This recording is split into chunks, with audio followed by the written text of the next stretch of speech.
Le travail est très individualisé aujourd'hui, les organisations du travail sont très individualisantes, c'est-à-dire qu'on sait très bien qu'il y a une disparition des collectifs de travail et que ces espaces de régulation justement manquent.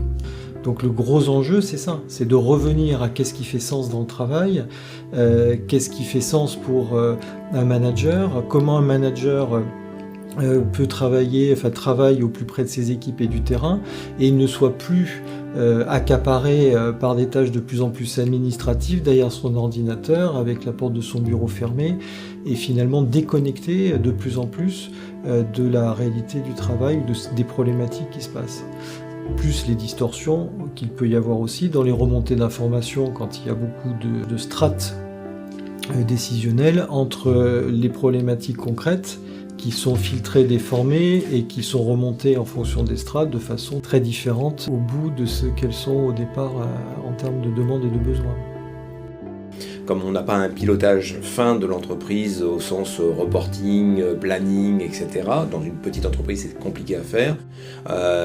C'est plus par l'adhésion et la vision la plus ouverte possible de la problématique de l'entreprise qu'on arrive à faire en sorte que chacun arrive à se positionner correctement par rapport aux priorités et aux points problématiques de l'entreprise. Quel est le sens de l'entreprise dans la société ? Est-ce qu'on travaille pour produire indéfiniment, avec une croissance indéfiniment, en sachant qu'on va dans un mur ? Ou bien est-ce que l'entreprise doit être dirigée vers un besoin social et en même temps en limitant la production sur un plan écologique aussi ? Donc, la satisfaction au travail est liée effectivement à la valeur qu'on donne au travail. S'il y a une dévalorisation de ce qu'on fait, on n'est pas content de soi-même, on a une mauvaise image de soi. Et on peut aller vers la dépression, ou tout du moins avec des humeurs plutôt négatives. C'est impératif de recréer des conditions dans lesquelles ils sont bien au travail, quoi. C'est important. Les gens qui se mettent en arrêt de maladie parce qu'ils ne supportent plus d'être dans le conflit perpétuel, etc. Donc ils ont besoin de se récupérer. Alors, on fait plus que de la communication parce qu'il y a vraiment cette part de réflexivité, donc ça c'est très important. Réflexivité, c'est effectivement prendre ce temps de distanciation pour pouvoir observer, analyser la façon dont on se positionne au sein du collectif du travail et pour pouvoir prendre des décisions pour faire évoluer les postures individuelles, postures personnelles et pour faire évoluer le collectif. Dans notre contexte, on a deux catégories de personnes qui travaillent. Il y a toute la partie bureau d'études, qui sont des ingénieurs en électronique, en logiciel, et une partie plutôt commerciale, support, qui est en contact avec le marché et le client.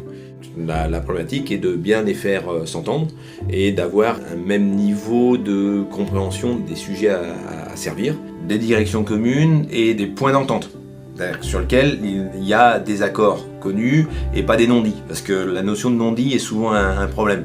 À ce niveau-là, l'idée est de faire ce que j'appelle des points de rendez-vous, de faire en sorte qu'il y ait des dialogues et ne pas laisser travailler en autarcie complète ces deux pôles de compétences dans l'entreprise pour éviter qu'il y ait des conflits majeurs sur les attendus respectifs des deux parties. Évidemment, il y a des tâches qui sont très pénibles. Il y a des tâches qui sont plus légères. Les salariés ont vite repéré où il valait mieux être. Donc effectivement, il y a une compétition et peut-être des comportements de séduction par rapport à la maîtrise ou d'essai de valorisation. Je suis meilleur ici que là, il faudrait que tu me mettes là, etc. Donc c'est vrai qu'on sent ce jeu de concurrence interne entre les salariés de façon à se trouver, à s'économiser. Ça peut être une source de conflit supplémentaire.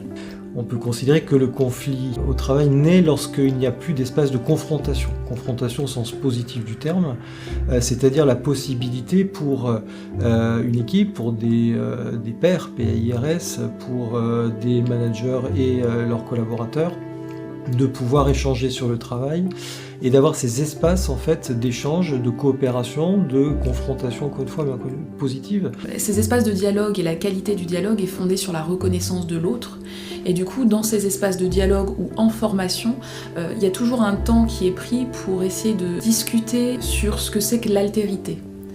Et que pour pouvoir être dans un espace de dialogue, à un moment donné, il faut savoir lâcher les prédintentions, lâcher des interprétations et des jugements, essayer aussi de lâcher les contraintes que l'on peut poser sur les autres pour laisser à l'autre l'espace d'expression de qui il est, de ne pas l'enfermer, de ne pas l'étiqueter, de ne pas le mettre dans une case. Parce que, somme toute, la question c'est est-ce qu'on est en relation avec un autre, ou bien est-ce qu'on est en relation avec son propre imaginaire, quelqu'un qu'on a étiqueté et puis qu'on a mis dans une case, et puis en fait on est en relation avec cette représentation de l'autre. Dans un environnement effectivement où la place des hautes technologies est de plus en plus importante, où on va vers une numérisation, digitalisation de l'entreprise, il est primordial, il est important de garder ces espaces où le contact face à face, le contact humain reste présent, parce que c'est là aussi que se joue la qualité de la relation.